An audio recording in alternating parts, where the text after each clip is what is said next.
प्रवीण शासकीय high school Tamora Gunderdehi Balod से आज मैं 10वीं क्लास के विद्यार्थियों के लिए ब्लूप्रिंट के हिसाब से 5 नंबर का क्वेश्चन लेकर आई हूँ।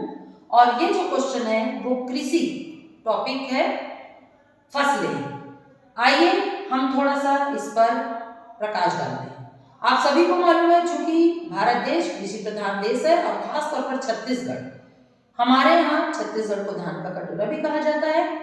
और ये जो टॉपिक है खरीफ, रबी और जायद, आपको लगता जरूर सरल है किंतु इसमें बहुत सारे बच्चे कंफ्यूज हो जाते हैं। चलिए हम बात करते हैं सबसे पहले खरीफ की फसल। खरीफ की फसल आप सभी को मालूम है वर्षा ऋतु के प्रारंभ होने पर ही इसकी जो फसलें हैं वो डाली जाती हैं। क्षेत्रफल लगभग 80% जो कृषि है वो खरीफ की फसलें हैं, जिसमें उदाहरण है धान, मक्का, तुअर, मूंग, सोयाबीन, मूंगफली। वर्षा ऋतु जैसे ही खत्म होता है, खरीफ की फसलों की लुआई हो जाती है, कटाई हो जाती है, उसके पश्चात जस्ट शीत ऋतु के प्रारंभ में रबी की फसलें आती है। रबी की फसलें इसका लगभग क्षेत्रफल 30%, जहां पर थोड़ी बहुत सिंचाई की व्यवस्था होती है वहां पर इस फसलों को बोया जाता है। उदाहरण गेहूं, जौ, सरसों, अलसी, मसूर, चना। अब ये तो रही खरीफ की फसलें और रबी की फसलें।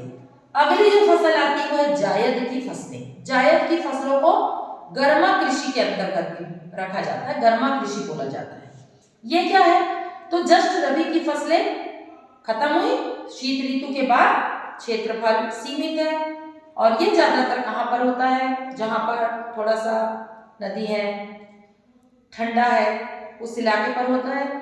खीरा, ककड़ी, तरबूज, सब्जियां जायद फसलों के अंतर्गत आती है, बहुत सीमित होती है, ज्यादा लोग नहीं करते हैं।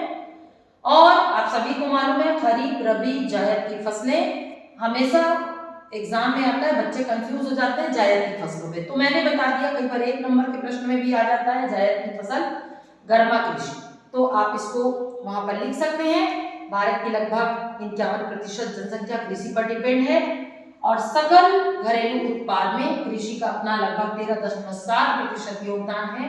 और ये बहुत आईएमपी क्वेश्चन है, सरल जरूर लगता है किंतु बहुत सारे बच्चे खरीफ, रबी और जायद में अंतर नहीं कर पाते हैं। तो ये बहुत सरल उदाहरण के द्वारा आप अपनी तैयारी करें ब्लूप्रिंट के हिसाब से। ये महत्वपूर्ण प्रश्न है।